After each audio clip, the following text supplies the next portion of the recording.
അമ്പലപ്പുഴയിലെ മാത്രമല്ല കേരളമൊട്ടാകെ ഹൈലി സെക്കുലറായ ഒരു വിഭാഗമാണ് മുസ്ലിം ജനവിഭാഗം. അത് നമ്മുടെ ചരിത്രത്തെ രേഖപ്പെടുത്തേണ്ട ഒരു കാര്യമാണ്, രേഖപ്പെടുത്തിയിട്ടുള്ളൊരു കാര്യമാണ്. അപ്പോൾ അതുകൊണ്ട് അദ്ദേഹത്തെ കാണാൻ കഴിഞ്ഞാൽ വളരെ സന്തോഷമുണ്ട്. സഹായിച്ചവരെയൊക്കെ നമുക്ക് നന്ദി ഓർമ്മിക്കേണ്ടതായിട്ടുണ്ട്. ആ നിലയിലാണ് ഞാൻ അദ്ദേഹത്തെ കാണാൻ വേണ്ടിയത്. ഈ അങ്ങയുടെ ഒരു വരവ് UDF-ന് ഈ ഒരു തരംഗത്തിന് സഹായിച്ചു എന്നൊരു വിലയിരുത്തലുണ്ട്. കാരണം താങ്കൾ ആദ്യം വന്നു, ഇതിന് പിന്നാലെ തന്നെ കണ്ണൂരിലൊക്കെ DK ഗോവിന്ദൻ അടക്കമുള്ളവരുടെ മാറ്റം, അത് എനിക്ക് പാണക്കാട് നിന്ന് ഇവർ നേതാക്കളൊക്കെ അങ്ങനെ വിലയിരുത്തിയിട്ടുണ്ട്. അത് പൊതുവെ വിലയിരുത്തിയിട്ടുണ്ട്. അതേപ്പറ്റി കൂടുതലായിട്ട് ആ നിലയിൽ ഞാൻ വിശദീകരിക്കാൻ പോയിട്ടില്ല. പക്ഷെ അതൊരു വസ്തുതയാണല്ലോ. പിന്നെ ഗോവിന്ദനും കുഞ്ഞികൃഷ്ണനും ഒന്നുമായിട്ട് ഞാൻ ഇതുവരെ ബന്ധപ്പെട്ടിട്ടില്ല. ഞങ്ങളൊന്നും തമ്മിലൊരു ആശയവിനിമയം നടത്തിയിട്ടുമില്ല. അങ്ങനെ പലർക്കൊന്നുമല്ല. ഞാൻ കാൻഡിഡേറ്റ് പ്രഖ്യാപിക്കുന്നു, ആരുടെയെങ്കിലും പിന്തുണ ഉണ്ടാകുമെന്ന പ്രതീക്ഷയില്ല. അത് പെട്ടെന്ന് തന്നെ UDF കോൺഗ്രസ് മുസ്ലിം ലീഗ് പിന്തുണ പ്രഖ്യാപിച്ചു. അത് വലിയൊരു പിന്തുണയായി, താങ്ങായി, തടലായി, അതൊരു വലിയ രക്ഷാകവചമായി. എല്ലാ പ്രവർത്തനവും കോൺഗ്രസ് മുസ്ലിം ലീഗ് നടത്തിയിരിക്കുകയാണ്. ഒരു പോസ്റ്റ് പോലും ഒട്ടിക്കാൻ എനിക്ക് ആരെയും ചോദനപ്പെടുത്തേണ്ടി വന്നില്ല. എല്ലാവരും തന്നെ ചെയ്തു. ഏറ്റവും കുറച്ച് ഇലക്ഷൻ എക്സ്പെൻഡിച്ചർ നടത്തിയ ഞാനായിരിക്കും കേരളത്തിൽ. ആ നടത്തിയ എക്സ്പെൻഡിച്ചറിൻ്റെ 80% കോൺഗ്രസ്സാണ് ചെലവഴിച്ചത്. അവരാണത് ചെലവഴിച്ചത്.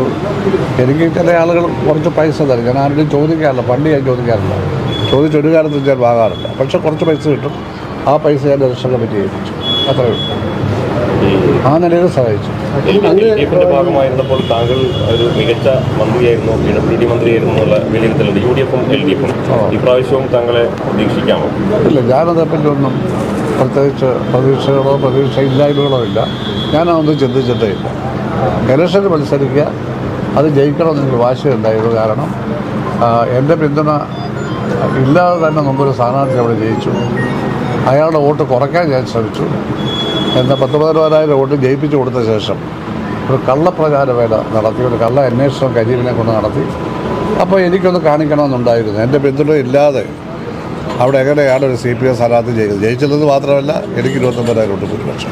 അപ്പോൾ ആരോപണമെല്ലാം വേറെ കള്ളമായിരുന്നെന്നും മനഃപൂർവ്വം എന്നെ അവമാനിക്കുകയും ചെയ്തതാണ് എൻ്റെ മനസ്സിൽ കിടക്കുകയാണ്. ആ 13 വർഷം പ്രസ്ഥാനത്തിന് വേണ്ടി പ്രവർത്തിച്ച എന്നോടാണ് ചെയ്തത്. എന്തിനു ചെയ്തു?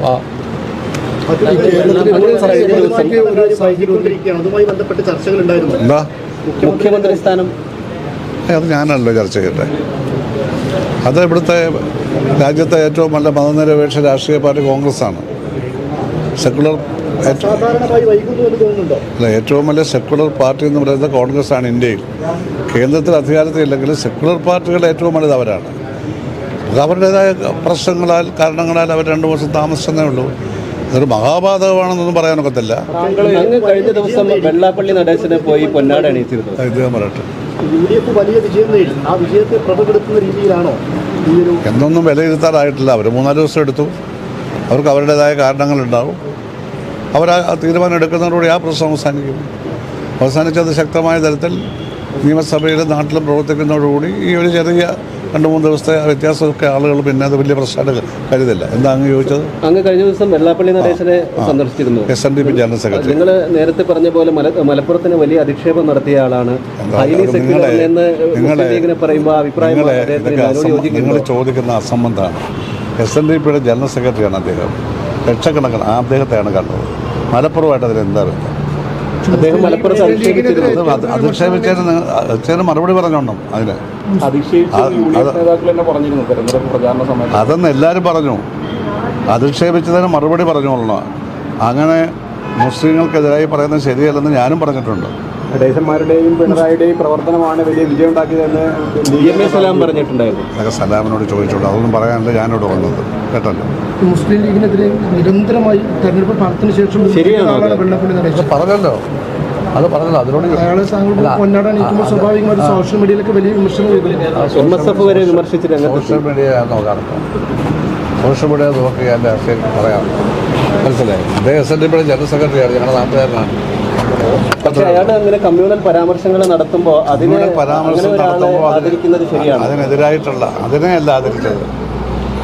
നിങ്ങൾക്കൊരു പ്രത്യേക ഉത്തരവ് കിട്ടാൻ വേണ്ടി എന്നോട് ചോദിക്കല്ലേ? നമുക്കൊരു പ്രത്യേക ഉത്തരവ് വരുന്നത് വേണം, അത് പ്രതീക്ഷിക്കണം. അദ്ദേഹം SNDP ജനറൽ സെക്രട്ടറിയാണ്, അല്ലെങ്കിൽ പോകത്തില്ലല്ലോ, അത്രേ ഉള്ളൂ. ആ സ്ഥാനത്ത് ഇരുന്നോണ്ടാണ് അയാൾ ഇത്തരം ആ സ്ഥാനത്ത് ഇരിക്കുകയല്ലേ ചുമ്മാ കയറി എങ്ങനെ ഇരിക്കുന്നതാണ്. അവിടെ ഇലക്ട് ചെയ്തല്ലേ സ്ഥാനത്ത് ഇരുന്നോണ്ടാണ് അദ്ദേഹം ഇത്തരം പരാമർശങ്ങൾ പറഞ്ഞത്, അതിന് മറുപടി ഇവിടെ പറഞ്ഞിട്ടുണ്ടല്ലോ. അല്ല, അദ്ദേഹം നടത്തിയ ആ പരാമർശത്തിനെല്ലാം മറുപടികൾ വന്നിട്ടുണ്ട്. അത് ശരിയല്ല എന്ന് കേട്ടല്ലോ.